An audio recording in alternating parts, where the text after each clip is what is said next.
Introduco invece l'ultimo intervento di questa giornata, per il quale abbiamo invitato e ringraziamo moltissimo di essere qui il professore Ante Bean, il quale è un esperto di cinema classico hollywoodiano e dal 1979 scrive sulla rivista Positif, questa rivista dedicata al cinema francese, insegna all'Università Paris 1 e ha scritto numerosi libri dedicati a Mankiewicz, a Lubitsch, dedicati al rapporto tra il regista e gli attori, il regista e il produttore, scusate.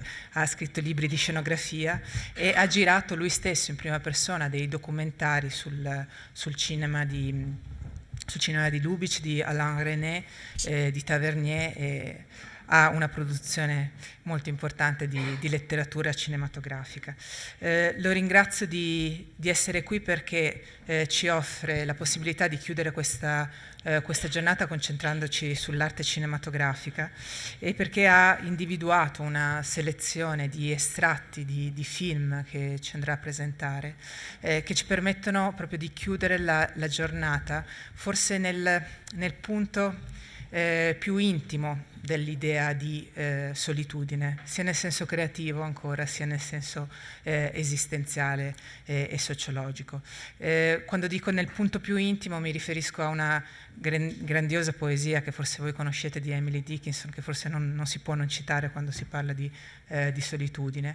E in questa poesia Emily Dickinson ci racconta che c'è una solitudine dello spazio, una solitudine del mare, degli spazi sconfinati, una solitudine della morte, ma nessuna solitudine è così profonda, è così un punto polare di infinita affinità, quale la solitudine dell'anima che si specchia in se stessa, che guarda se stessa. E il cinema nel Novecento, come ci spiegherà Bean, è stato proprio questo specchio per la nostra anima e per l'anima dell'artista, per cui grazie a lui la parola. L'homme est-il seul? Au cinéma, déjà, se pose la question de qui fait le film. Est-ce que c'est une personne seule, comme Thomas Ruff derrière sa caméra, ou maintenant sans même l'aide d'une caméra, ou est-ce que c'est, comme c'était effectivement le cas, forcément une œuvre de collaboration, une œuvre collective? Alors, c'est vrai qu'au début du cinéma, dans les années, jusque dans les années 1910 à peu près, quand on disait un auteur de film, l'auteur de film était en général celui qui avait écrit le scénario, qui avait écrit l'histoire. Ou par exemple, s'il y avait un film qui était adapté des Misérables de Victor Hugo, on disait le film de Victor Hugo, l'auteur c'était Victor Hugo. Et puis, petit à petit, s'est forgée l'idée du cinéaste, c'est-à-dire de celui qui mettait en scène le film comme auteur principal de l'œuvre. Et ça s'est beaucoup passé par un génie qui était à la fois un auteur de scénario, un acteur et un metteur en scène, et qui est Chaplin. Et ça n'est sans doute pas un hasard si le thème principal de tous les films de Chaplin est la solitude, mais pas uniquement la solitude de l'homme, aussi la solitude de l'artiste. La solitude de l'artiste face à lui-même, face à ce qu'il est en tant qu'être humain, la solitude, nous allons le voir ensuite, de l'artiste face au monde, et aussi face à un art qui est un art impur, qui est un art problématique, qui est le cinéma. Alors tout ça va être refondu dans une problématique, dans une philosophie de l'artiste qui vient des conceptions romantiques du XIXe siècle. Alors je vous propose de voir déjà la quintessence de la solitude chaplinienne à travers l'extrait d'un de ses films les plus célèbres. C'est la fin d'un film de 1927 qui s'appelle Le Cirque, The Circus. Je vais juste vous rappeler, comme c'est la dernière scène du cirque, quelle est l'histoire qui est racontée dans ce film. C'est l'histoire d'un artiste de cirque qui est Chaplin lui-même, dans le rôle du vagabond, dans le rôle de Charlot, que vous connaissez, qui est engagé dans la troupe d'un cirque pour faire rire les spectateurs. C'est un cirque qui est un petit peu en déréliction, qui ne marche pas bien, où les clowns ne font plus rire. Et Charlot arrive sur la piste de cirque et commence à faire rire le public uniquement quand il ne veut pas faire rire. Quand il apprend un numéro pour faire rire, à ce moment-là, personne ne rit. Mais lorsqu'il débarque comme ça, avec sa nature, quand il est poursuivi, par exemple, par des policiers qui débarquent sur la piste de cirque, à ce moment-là, c'est un triomphe. Et à partir de là, la personnalité de ce vagabond va entièrement changer la vie du cirque, et ce cirque qui était en déchéance va devenir un cirque, c'est-à-dire un monde, en fait, qui va retrouver une harmonie, qui va retrouver un succès. Et à la fin du film, la troupe du cirque propose au vagabond de le rejoindre. Or, Charlot, qui avait été amoureux de l'écuyère du cirque, préfère céder la place à la vedette masculine du cirque, qui est un funambule. Et donc, Charlot va se retrouver seul à la fin. Je vous propose de regarder les images et ensuite, on fera quelques commentaires sur la façon dont elles sont composées.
Voilà, ce sont les dernières images du cirque avec cette figure récurrente qui est celle du cercle.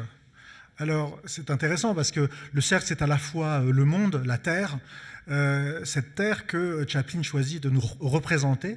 C'est aussi la piste de cirque, celle où il a réussi aussi à représenter devant un public, c'est-à-dire devant nous, en fait, sa conception du monde.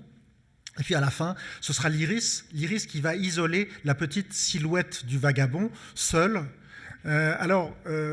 On a beau dire que l'essentiel peut-être de la mise en scène chaplinienne est dans la mise en scène de son corps dans l'espace, mais sinon la composition de l'image dans cette séquence est absolument magistrale. Vous voyez à un moment la caravane du cirque qui s'éloigne. Et la caravane, c'est nous tous.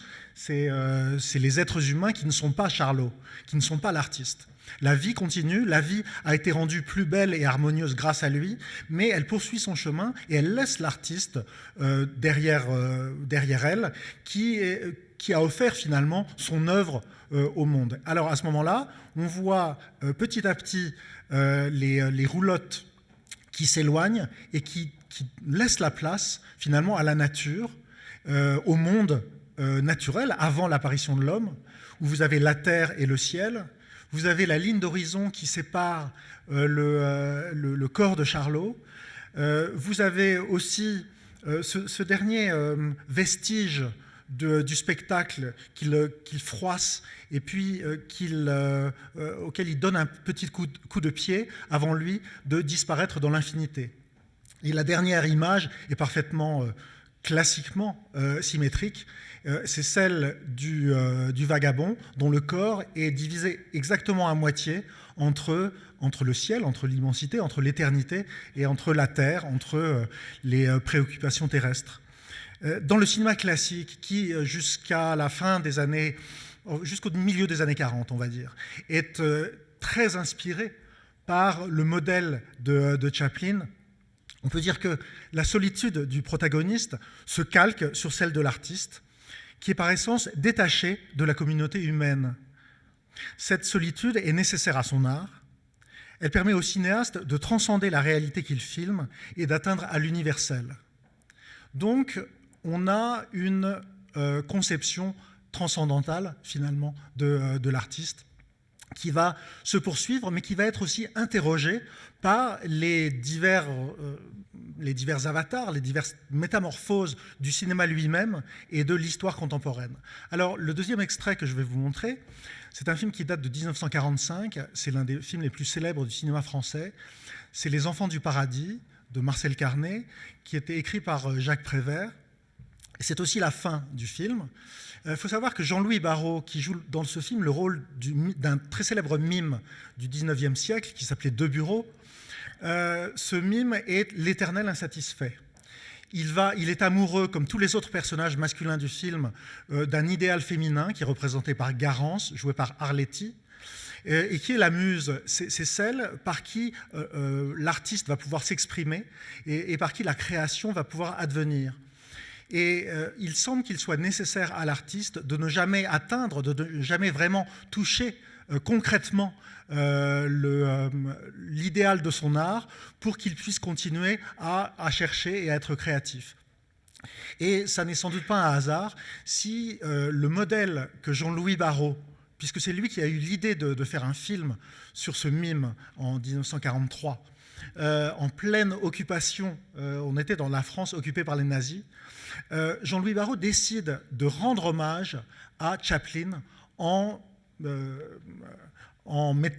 proposant à Carné et à Prévert une figure de mime, de pantomime, c'est-à-dire quelqu'un qui ne parle pas, qui montre mais qui ne parle pas. Or, dans la France occupée de 1943, le silence, ne pas parler, mais arriver à montrer les choses pour les dire, je pense que ça a une importance assez considérable. En plus, Chaplin c'est aussi l'inventeur de la pantomime moderne au cinéma. C'est le premier grand cinéaste de l'histoire du 7e art. C'est aussi l'auteur d'un film qui s'appelait Le Dictateur en 1940. Donc, ce n'est pas innocent de le prendre comme modèle. Ce que vous allez voir ici à la fin, c'est le mime de Bureau qui perd son amour. Il perd son amour dans la foule du carnaval. Et ce carnaval est fait essentiellement, c'est un carnaval costumé où tout le monde est habillé en Pierrot parce que De Bureau lui-même a rendu populaire l'image de Pierrot. Donc finalement, il a donné son image à tous les habitants de la planète et c'est donc en quelque sorte l'œuvre d'art qu'il a créée nous appartient à la foule et c'est cette foule qui l'empêche d'avancer. Donc vous avez cette image ambiguë de l'artiste seul dans la foule, mais qui doit se détacher d'elle pour pouvoir continuer à chercher son art. Il y avait au départ une troisième partie qui était, le film est en deux parties. Il y a une troisième partie qui était prévue où toutes les intrigues se résolvaient, où il y avait un dénouement à toutes les intrigues du film. Carné-Prévert décide que la fin sera ouverte. Jean-Louis Barrault, Baptiste, est la figure de l'artiste qui doit se détacher de la masse des êtres humains pour pouvoir continuer à chercher, à poursuivre sa quête vers l'objet de sa création, qui est ici Garance. Alors, donc, Jean-Louis Barrault, Arletty, vous allez aussi voir un personnage qui personnifie le destin, qui est un marchand d'habits, un peu une sorte de clochard, qui essaye de dire à Baptiste, le dialogue est assez difficile à comprendre, il essaye de retenir Baptiste. Il lui dit « rentre à la maison ». Il lui dit « les carottes sont cuites », ça veut dire, c'est une expression en français qui veut dire « tu ne peux rien faire contre le destin ». Et Baptiste lui dit « laisse-moi ». Et Baptiste donc veut échapper à son destin d'homme mortel pour aspirer toujours à la quête de quelque chose qui a à voir avec l'immortalité de son art. La dernière scène des Enfants du Paradis.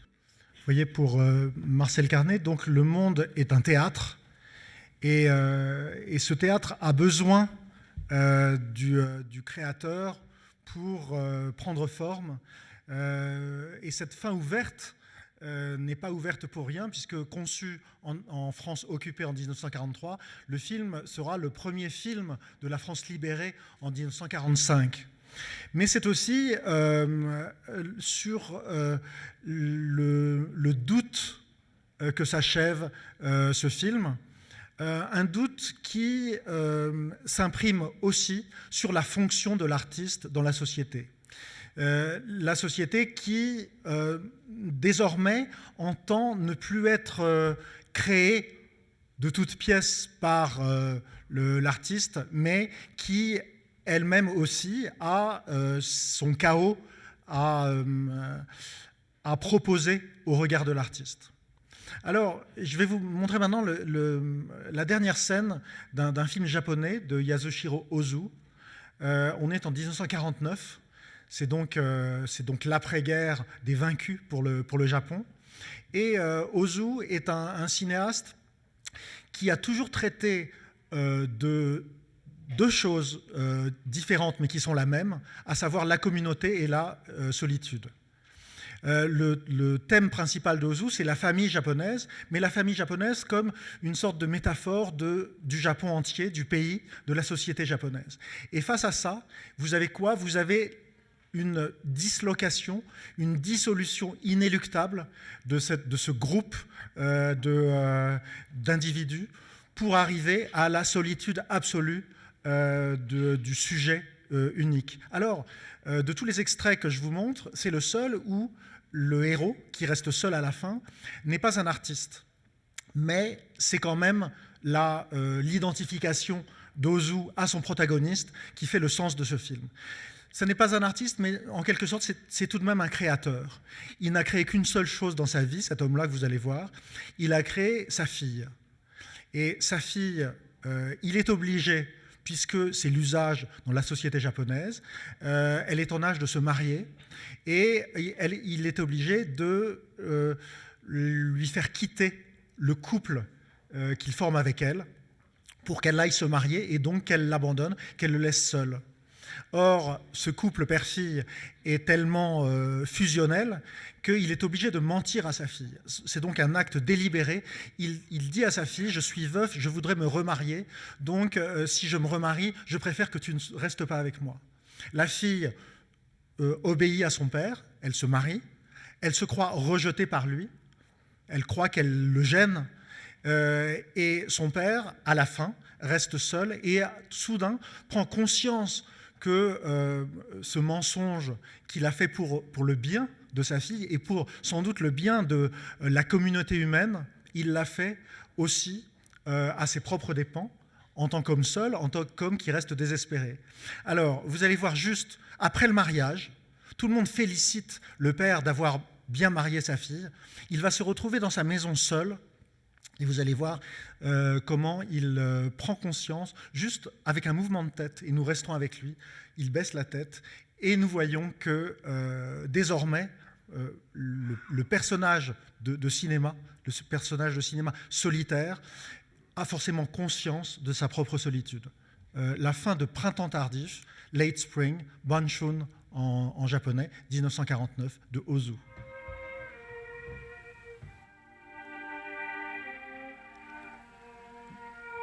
On peut baisser les lumières, s'il vous plaît?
À partir de l'après-guerre, à partir surtout des années 50, le cinéma moderne prend pour acquis la reconnaissance du cinéaste en tant qu'auteur. Il est également influencé par les mouvements de pensée d'après-guerre qui président à une modernité revendiquée. L'artiste est désormais partie prenante du monde qui l'entoure. Son isolement existentiel est le fruit d'un contexte social et politique qu'il doit dénoncer puis assumer. Cette nouvelle solitude, si l'on peut dire, est une vision du monde. Elle conduit à plusieurs actions possibles: la révolte, la folie, la création artistique, qui, en général, se mêlent dans ce cinéma moderne existentiel. Alors, je vais vous montrer un extrait d'un film de Ingmar Bergman. Alors, ce n'est pas une fin de film. Il y a beaucoup de fins de films chez Bergman qui montrent un protagoniste isolé, souvent dans sa folie, parfois dans sa création artistique, ou dans l'expression d'une révolte et d'un espoir en un monde qui va se transformer. Là, je vais vous montrer une scène qui est plutôt au début d'un film de Bergman, au moment où les doutes et les questionnements sont mis en lumière par la mise en scène. Tout simplement parce que, en général, ces dénouements, ces dernières séquences dans les films de Bergman sont trop longues pour être comprimées dans une communication aussi courte. Alors, il y a au début du film Persona, un personnage. Persona ne comporte en fait que deux personnages, ce sont deux femmes.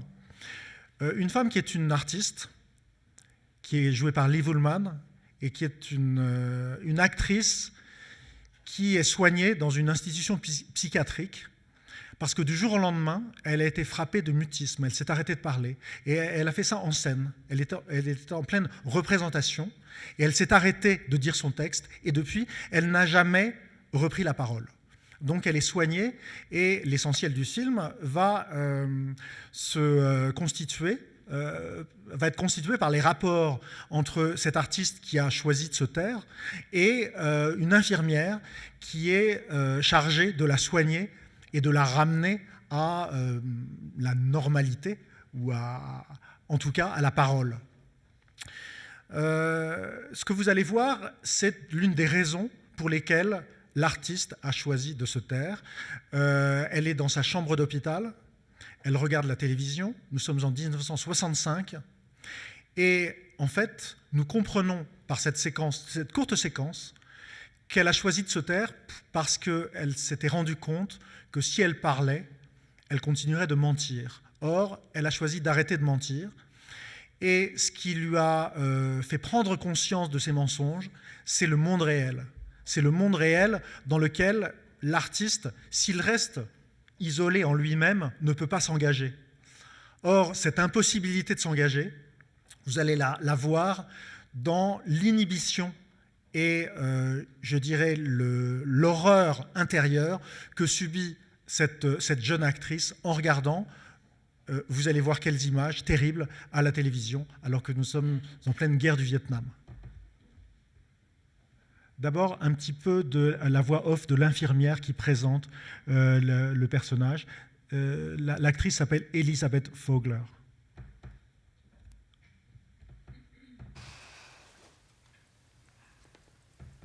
Jag undrar vad det är för fel på henne egentligen. Elisabeth Vogler. Elisabeth. Between American and South Vietnamese artillery and desperate Viet Cong guerrillas attacking the vital coastal base. Overhead, United States Navy and Air Force planes from Guam are dropping bombs on Viet Cong positions in the hills beyond. And these Guam planes have flown no less than 48 missions today. In ground action, several battalions of United States Air Cavalry were dropped into the coastal region yesterday near the garrison town of Dong Son, 300 miles north.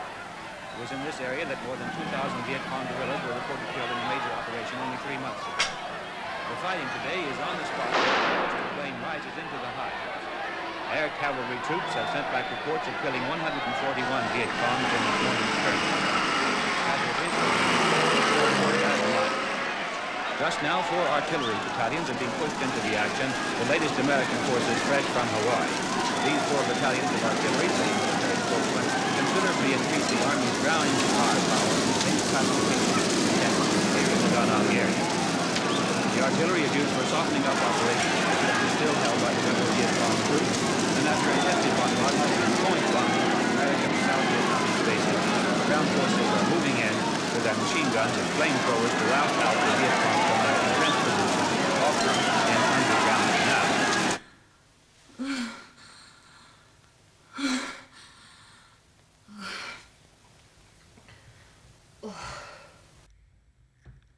Voilà, donc la position intenable de l'artiste qui choisit de se taire plutôt que de mentir vis-à-vis du monde qui l'entoure.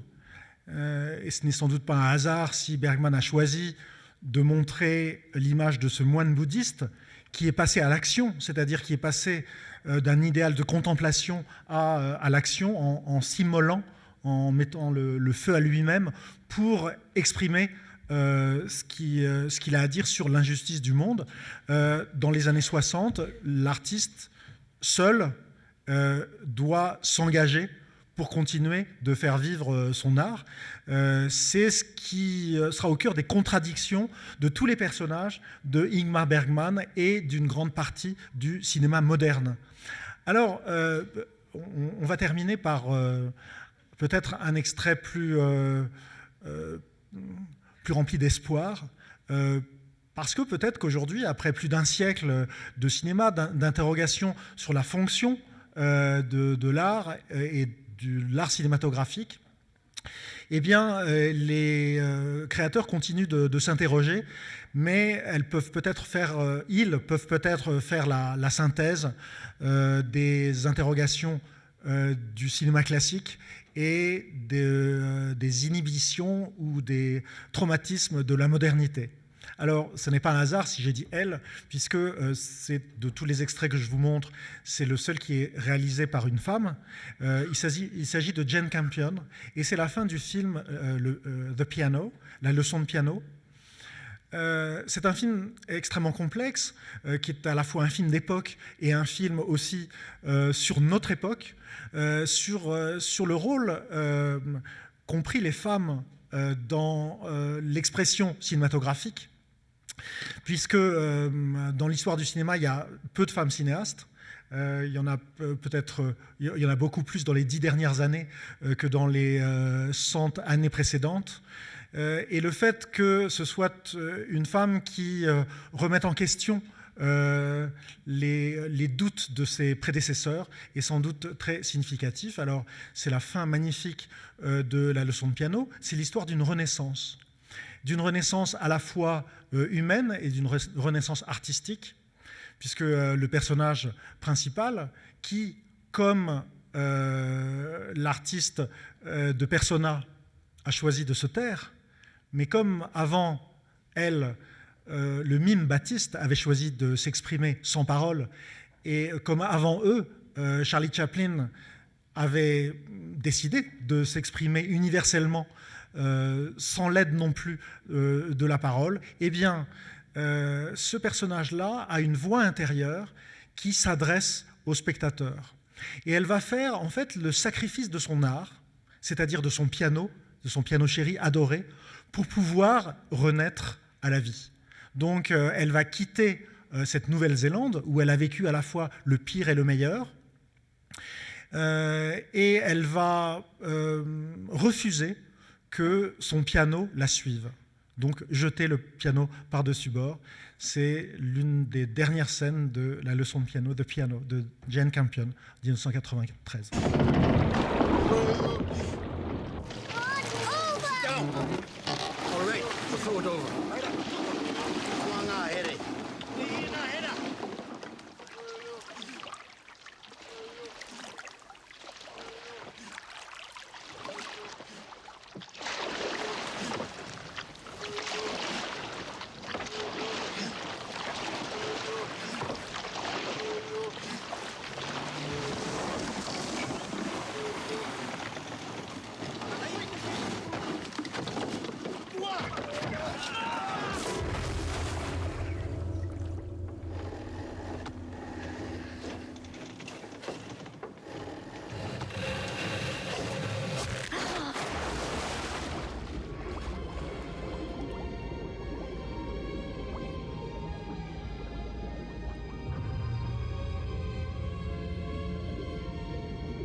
What a death.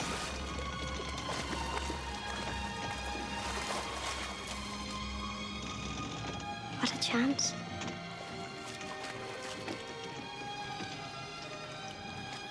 What a surprise.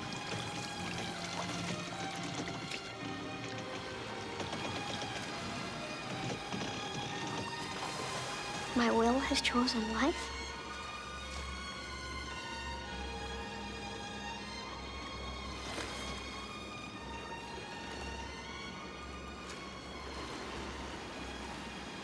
Still, it has had me spooked, and many others besides. Vous voyez ici, en fait, le propos d'une artiste qui, finalement, refuse la solitude sacrificielle et un peu trop, peut-être, affichée de l'artiste dans sa conception du XIXe siècle, comme dans celle plus moderne de l'artiste tourmenté par le doute existentiel et qui finalement accepte de revenir parmi les humains, parmi le monde, qui définit peut-être une nouvelle relation au monde qui met en cause finalement la société moderne, puisqu'en plus elle est repêchée, si on peut dire, par les populations aborigènes primitives qui sont pour elle l'espoir, son seul espoir de retour parmi les vivants pour à nouveau y exercer son art, un art qui n'est désormais plus coupé du reste du monde. Voilà, je vous remercie beaucoup.